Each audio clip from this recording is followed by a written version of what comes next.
आजकल आप chat GPT की चर्चा तो खूब सुन रहे होंगे और संभवतः आपने अपने हिसाब से इसका उपयोग भी किया होगा। इसे इंटरनेट की दुनिया में बड़ा महत्वपूर्ण माना जा रहा है। ऐसा इसलिए भी क्योंकि ये यूजर की जरूरत के हिसाब से कुछ ही सेकंड्स में परिणाम देने में सक्षम है। दरअसल ये जिस तकनीक पर आधारित है उसे एआई यानी आर्टिफिशियल इंटेलिजेंस कहते हैं। आमतौर पर हम इंसानों की इंटेलिजेंस को ही समझते हैं, लेकिन जब इसी को मशीन द्वारा दर्शाया जाता है तो इसे आर्टिफिशियल इंटेलिजेंस के रूप में परिभाषित किया जाता है। असल में आर्टिफिशियल इंटेलिजेंस एक ऐसी तकनीक है जिसके तहत कंप्यूटर, रोबोट या अन्य किसी मशीन को इस तरह से प्रोग्राम किया जाता है कि वो इंसानों की तरह ही प्रदर्शन कर सके। दूसरे शब्दों में कहें तो आर्टिफिशियल इंटेलिजेंस किसी कंप्यूटर या मशीन द्वारा मानव मस्तिष्क के सामर्थ्य की नकल करने की क्षमता है। इस तकनीक पर आधारित मशीनें उदाहरणों और अनुभवों से सीखती हैं। इसमें वस्तुओं को पहचानना, भाषा को समझना, प्रतिक्रिया देना, फैसले लेना, समस्याओं को हल करना और ऐसी ही दूसरी क्षमताओं के संयोजन शामिल होते हैं। इन विशेषताओं के चलते वैज्ञानिकों ने रोबोट का विकास किया।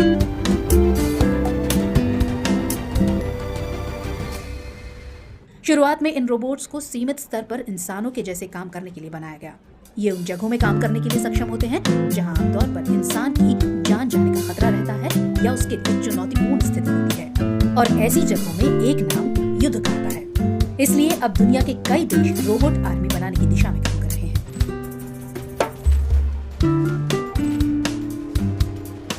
इनमें से कई देशों ने तो अपने देश की आर्मी में रोबोट को शामिल कर भी लिया है।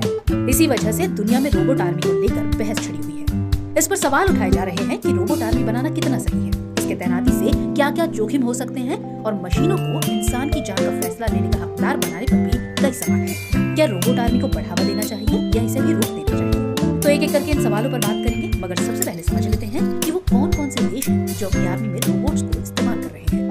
तो इस लिस्ट में सबसे पहला नाम अमेरिका का आता है। वो अपने सैन्य मकसदों के लिए कई तरह के रोबोट्स का उपयोग कर रहा है। इनमें से ज्यादातर बोस्टन डायनामिक्स कंपनी द्वारा विकसित रोबोट शामिल हैं। अमेरिका के लिए इस कंपनी ने साल 2012 में सैन फ्री नामक रोबोट को विकसित किया था। ये रोबोट कम से कम 2 मंजिला इमारत पर छलांग लगाने में सक्षम है। साथ ही छलांग के दौरान सर्विलांस फुटेज को कैप्चर करने में भी इसकी विशेषता है। इसका अमेरिका द्वारा अफगानिस्तान में उपयोग किया गया था। ऐसे ही अमेरिका ने अफगानिस्तान में के-मैक्स नामक एआई इनेबल्ड हेलीकॉप्टर का खूब इस्तेमाल किया था। ये एक मानव रहित हेलीकॉप्टर है और इसका इस्तेमाल अमेरिका की नौसेना द्वारा अफगानिस्तान में रसद सामग्री पहुंचाने के लिए किया गया था। अब इस कड़ी में दूसरा नाम फ्रांस का आता है। फ्रांस की सेना ने अपने एक सैन्य अभ्यास में डॉग नाम के एक रोबोट को भी शामिल किया था। इसका मकसद सैन्य इस्तेमाल में रोबोट की क्षमता का परीक्षण करना था। इस दौरान फ्रांसीसी सैनिकों ने कब्जा करने वाली आक्रामक कार्रवाई, रात और दिन के दौरान रक्षात्मक कार्रवाई और शहरी युद्ध जैसे लक्ष्यों को हासिल करने के लिए इस रोबोट का परीक्षण किया। इसके बाद से कयास लगाए जा रहे हैं कि फ्रांस अपनी सेना में जल्दी ही रोबोट्स को शामिल करेगा। इधर अपना पड़ोसी देश यानी चीन भी सैन्य मकसदों के लिए रोबोट्स का इस्तेमाल कर रहा है। दिसंबर 2021 की खबरों के मुताबिक चीन ने भारतीय सीमा के पास मशीन गन चलाने वाले रोबोट को तैनात किया था। साथ ही हथियारों और दूसरी सामग्री को ले जाने में सक्षम दर्जनों स्वायत्त और स्वचालित वाहनों को तिब्बत भेजा था। इनमें से ज्यादातर को सीमावर्ती क्षेत्रों में तैनात किया गया था।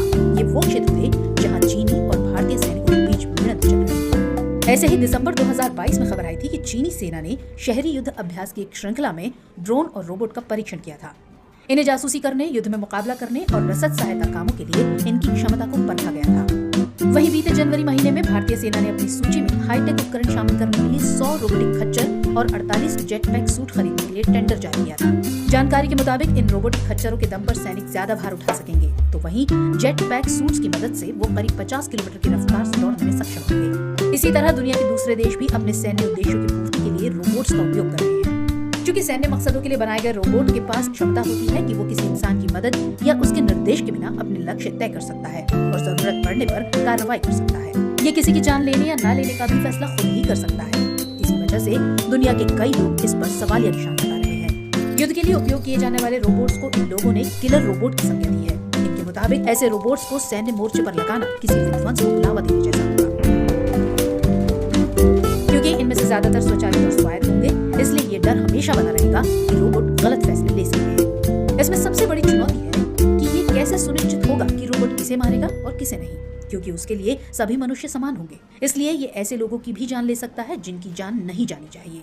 जबकि अगर सैनिक एक इंसान होता है तो वो अपने लक्ष्य और मासूम लोगों के बीच फर्क करना जानता है, लेकिन एक मशीन हमेशा इस तरह का अंतर नहीं कर सकती। इसके अलावा अगर एआई आधारित रोबोटिक आर्मी ने आर्टिफिशियल इंटेलिजेंस के स्थान पर आर्टिफिशियल माइंड को विकसित कर लिया, तो क्या ये मानव सभ्यता के लिए खतरा नहीं होगा?